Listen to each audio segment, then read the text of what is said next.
Hey, how's it going? Hope you're doing well. My name's Robert and this is Pheasant Lane Farm. Woke up this morning and kind of made an executive decision. It's 9 o'clock right now and it's already 80 degrees. It's supposed to be a high of about 90 today. I came out here, I switched the post hole digger on the back of the tractor out for the 6.5 foot heavy disc. And I gave this middle auto a try. This ground just holds water like crazy. I know once I get something planted, that'll absorb some of that water and it'll help out. But this just being bare ground, it just lays wet. It's been 14 or 15 days since our last heavy rain, and there's still spots in here that are just a little too wet to disc. The issue is, today's Thursday, we're going out of town this weekend, going to a family function out in Jersey. So I'm looking forward to a nice little road trip, getting away. But I woke up this morning, I looked at the weather, and I realized today is either hell or high water. I got to get these pastures planted. So like I said, it's about 9 a.m. now. I did a test run in this middle alley. This probably isn't even going to get planted just because it's going to be a dry lot. But the soil's still damp, as you can see, but it wasn't gumming up on the disc like I thought it would. So we're going to go, got the tractor hooked up. We're going to go hit the east pasture, which is the largest of the three. Which is actually the drier of the three. I'd like to disc this. I have a farrier appointment at my dad's place about 20 miles away at 1 o'clock. So I'd like to get all this disced up. I'd like to come back this evening, this afternoon, after the sun's been beating on it. I'd like to disc it again. Maybe wait an hour, disc it a third time, get this real nice how I want it. A friend's got a 3-point seeder I may go grab. Seed this, cultipack it, and then the rain next week won't be such a concern, and then I can focus on doing other things. But this should have been done over a month ago, but we've had snow since then. We've had a bunch of rain. Just playing the weather, that's all we can do. So I'm gonna go hop on the tractor. Let's start tearing up that the east pasture, and we'll see how it goes.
Alright, I knew these logs were here, and it just kind of hit me now that I gotta hurry up and get these moved. I was buying logs last fall and even throughout the winter. My dad and my brother were stacking them here, even Amber with the tractor. But just didn't get around to doing them yet. We're way behind on the firewood, and if I gotta buy firewood to get us through this year, that's what I gotta do. But there's probably 4 cords sitting here, maybe more. Most of those logs are about 16 feet. So I'm gonna hurry up and go grab the grapple. I'm gonna move these back here like I intended to in the first place. And once they're stacked, I'll go grab the brush hog and clear this up, because this pasture is gonna come way back here, about another 30 feet past this last oak log here. So won't take too long. It's a good thing I got the disc on the back of the tractor for some added ballast. But yeah, totally just flew out of my mind that these logs were sitting here. I look at them every day and I was like, oh yeah, I gotta move those logs. So let me go drop the bucket, let me grab the Wicked 55 grapple, and we'll start moving logs.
right, got the logs moved. That pile's a little higher than what I usually tend to do, but we're kind of in a hurry today. I started moving this pile earlier this morning. I went and had lunch with my mom. I had to run some other errands. The farrier was an hour late today. Things happen, I get it. I had to go pick up 2 hydraulic hoses for the Harrowgator. Hopefully that'll work. This is still a little wet. I don't know how the 3901 is going to pull that. But altogether, it only took me 30 minutes to move these logs. I just had a 3-hour break in between. So, also ran over to a friend of mine. I bought a 3-point cultipacker. I bought a 3-point cultivator off of him probably like 2-3 months ago. Paid for it way back then. Went and picked it up today. And he also has a 3-point seeder I'm going to borrow. So I picked that up. That's going to make this go a lot quicker. I got all these logs moved. I'm going to disc this side, finish this. I actually hit the other side when I got home. That was the kind of soupier of the 3 parts. So let the sun hit that. It's 93 degrees out right now. The wind's finally picking up, which is good. I know we got some storms rolling in here in the next 24 to 48 hours. So I really want to get this done. So let me disc up this last half of this east pasture. I'm going to go grab the Harrowgator. I'm going to see how it does in this. If not, I'm going to seed it, cultipack it. We're ready to go. We leave for Jersey tomorrow in about 15 hours. And my truck's still at the body shop. I have to go pick that up tonight. So that'll take about an hour and a half out of my time, out of my night. So we are staying busy. But this firewood should have been processed months ago. Too many other things going on. So, all right, guys, let me go grab that. Add those hydraulic hoses onto there. I bought them last year. Hydraulic hoses. The Harrowgator is actually a piece of equipment we salvaged from here. It was the better of the ones laying around. I sold the rest. I went and bought a new cylinder for it last year, and when I measured for the hydraulic lines, I measured to the back of the tractor, and I don't have rear remotes. So it was a little tight to run up to the 3-point valve. I have a video on that if you want to run the 3-point, not 3-point. I'm in a hurry, I'm sorry. If you want to run, must be the neighbors. If you want to run hydraulic implements off the back of your tractor, you don't necessarily need rear remotes if you have a third function. So go hook that up and let's get finished in this pasture. Alrighty, man, it's hot out here. We got the 12-foot Unverfirth Harrowgator, spike tooth drag, whatever you want to call it, hooked to the Kubota. Not sure if this is going to work, but we will see. I don't know if the Kubota's got enough power. Plus, this is a little wet out here yet. From what I've read, you don't really want to use these on a field that's got a lot of trash in it. This used to be pasture, or excuse me, this used to be thicket. So there's a few bits of twigs and sticks here and there. So we'll see how it does. Man, that sun is hot right now. But as you can see, my hose management, I needed 36-inch hoses to hook onto the ones I bought last year, and this would be perfect. They only had like one of these or one of that. The shortest hoses that they had 2 of that I could buy in a set were 84 inches. So I guess I'd rather have them too long than too short like they were. So for right now, they're taped up on the top of the ROPS and they go down. And you can run something with transport wheels, like I stated earlier, off a tractor that does not have rear remotes, as long as the tractor has a third function. All you gotta do is just pop off the 2 hydraulic hoses, Pioneer fittings, from the third function valve, pop these on, and you can use your third function buttons to raise and lower the transport wheels. Move you over here a little bit. This does have 2 transport wheels. The tires are probably gonna pop before this is over, but that's not a big deal for us. So life light's flying over. Hopefully everybody's all right. Usually not a good sign. So let's get this done and see how this goes.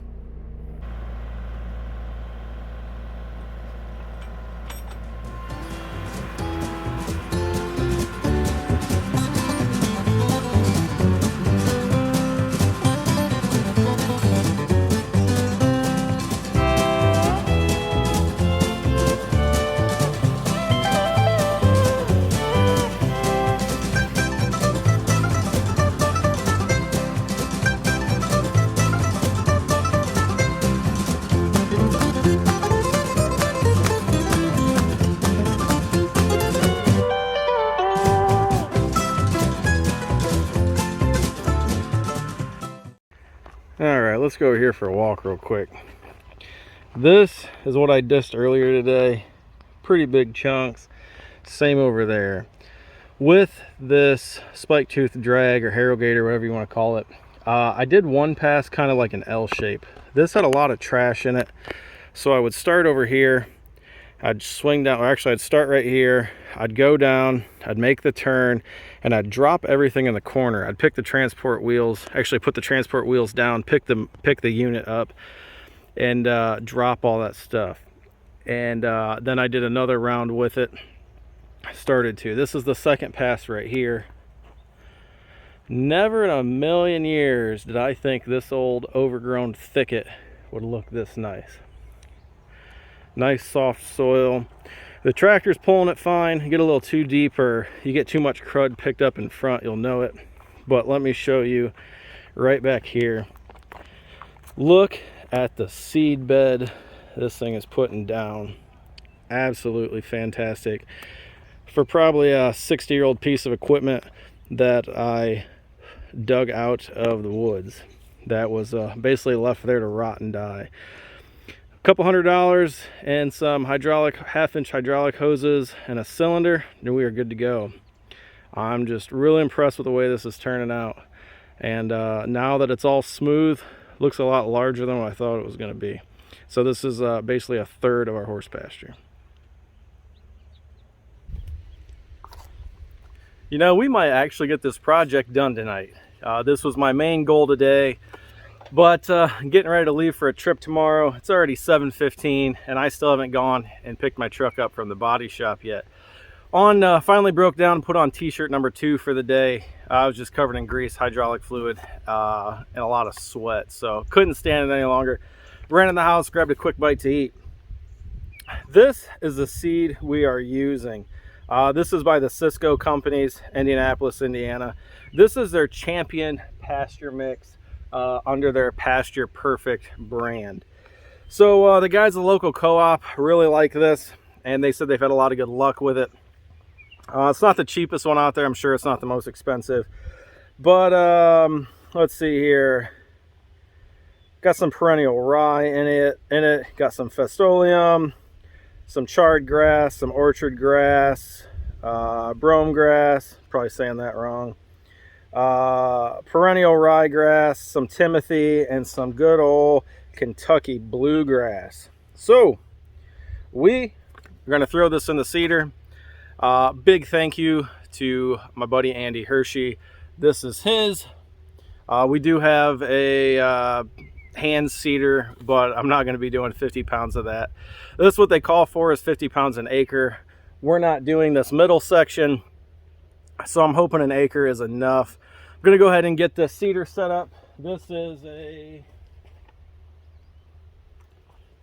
That is a Cosmo 400.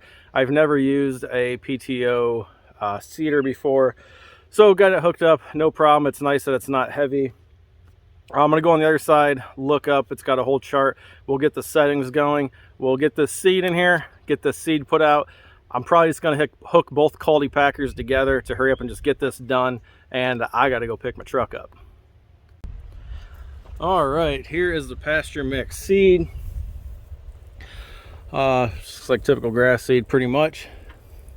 The chart on this says 5 miles an hour. It gives you the gate setting and says that it's got a 19-foot working width, so I'll have to play with that. I think what I'm going to do is I'm going to shut the gate a little more than what it calls for. If I have to make more passes, that's fine. I just really don't want to run out of seed. If I remember correctly, I bought that bag a while ago, about a month ago. I think that's about $220 for 50 pounds. So let's get on it and hope I don't screw up too much.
Well, sometimes I even surprise myself. When I set out at 9 o'clock this morning to get this done, I didn't know some appointments were going to be late. I didn't know I'd be running all over trying to find a hose fitting. I told you earlier it was hard to find the hoses, and then one store had one fitting. I had to drive all the way to another store. They didn't have it. I ended up going to a third place just to find one fitting so I could get those hydraulic hoses lined up.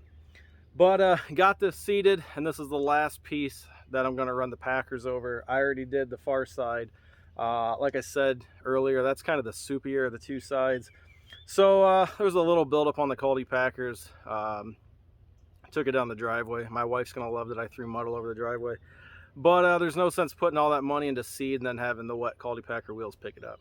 So that's what they make a land plane floor for. I'll hit the driveway next week when we get back.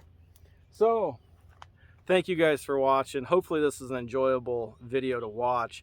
It's really fun to make these. And I've had a lot of people asking questions on, hey, when did you get the pastures planted? Are you? How's things coming? Well, as you can see, they're not fenced in.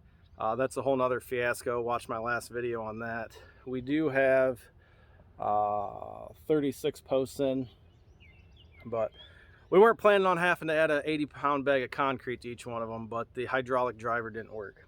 So I'm gonna run this over the Packer. I got there's an old Brilliant on the back, 2-row. Actually found that. It still had the seat on it for being pulled with horses.